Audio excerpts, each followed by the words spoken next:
Got racing thoughts? We all know that feeling.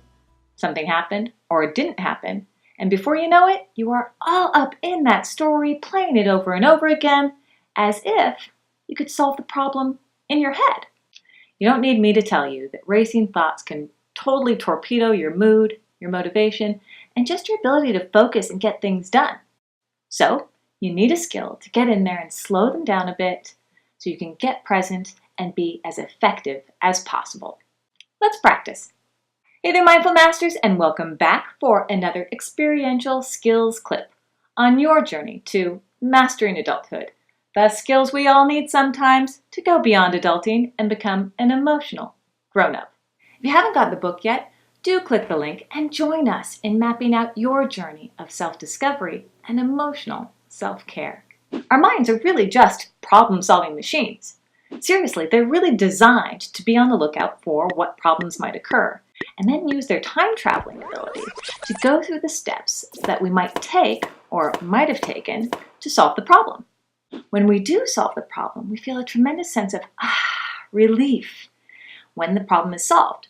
So you can see how problem solving in itself can become an emotional habit.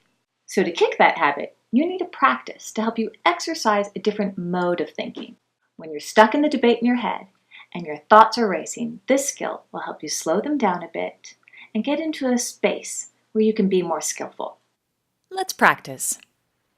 Listening to thoughts. Let's begin this practice by allowing your eyes to close or just lowering your gaze, not focusing on anything in particular.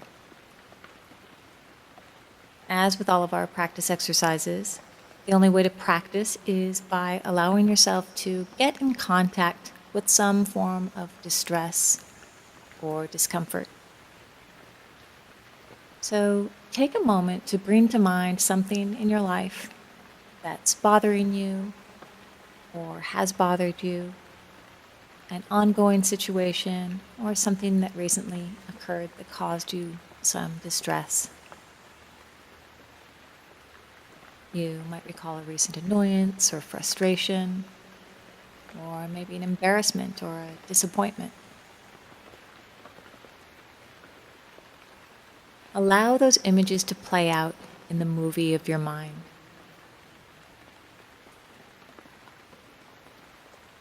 Attend to any beliefs or thoughts about the injustice of the situation, maybe the awkwardness, or whatever your experience was.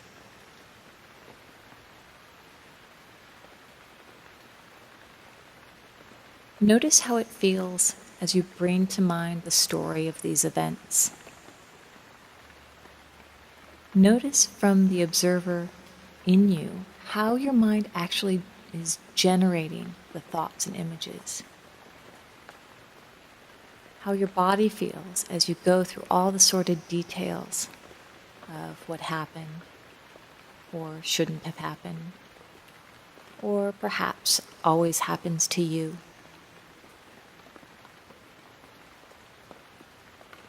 Notice the thoughts of what you could have done differently or what the other person did that was unfair.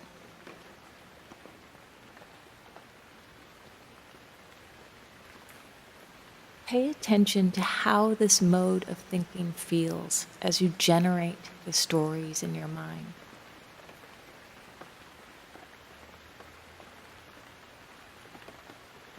Take a mental snapshot.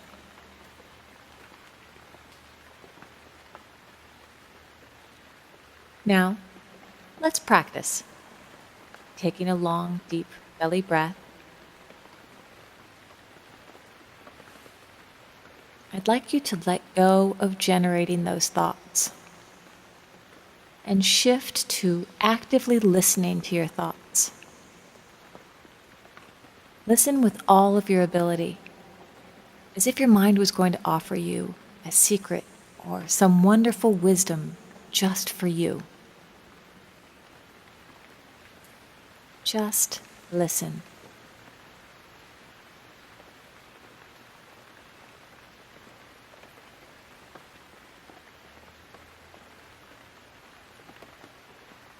If you feel your mind begin generating thoughts and opinions, or yeah buts, or just more content, just notice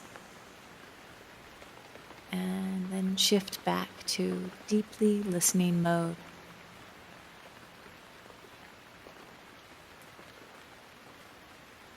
Attending to your mind rather than generating and making thoughts.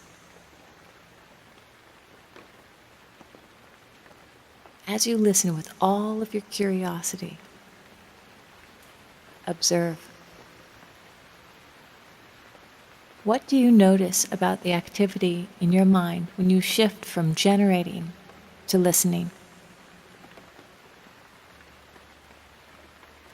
Take a mental snapshot.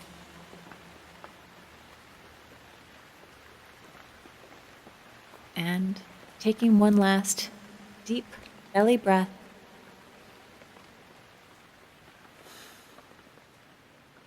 whenever you're ready, we can open our eyes.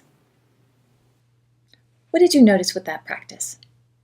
Were you able to connect with that felt sense of the difference between generating thoughts and mind chatter, that is our usual mode of mind, versus leaning into thoughts and really listening to them?